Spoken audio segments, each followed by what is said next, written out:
feminist type behavior and feminist ideology among human beings is really the product of prosperity. It's something that comes about when everybody knows where his next meal is coming from. It's not caused by oppression. It's caused by having it too good. That's a big reason why it's occurred especially in Northern Europe since the Industrial Revolution. The Northern Europeans used to be the poor people. Right. You guys in Sweden, it was hard living in Sweden before the Industrial Revolution. It was a poor country. And all of a sudden, you get industrialization and this fabulous ever-rising standard of living, and not too long after that, you get women complaining. Oh, we're too limited. We're not treated fairly. We need to have more opportunities. This is where feminism comes from. It's a byproduct of prosperity. In America, the feminist revolution in the 1960s was led by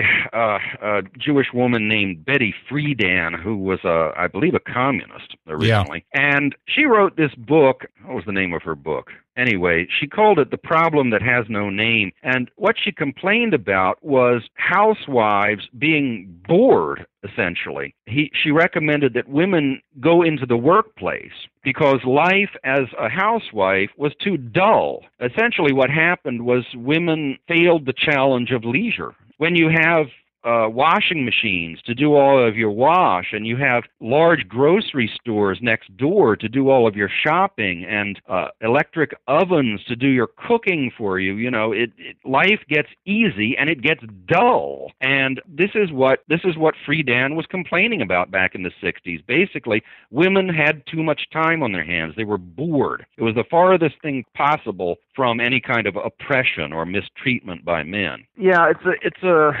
what you call a revolution of rising expectations.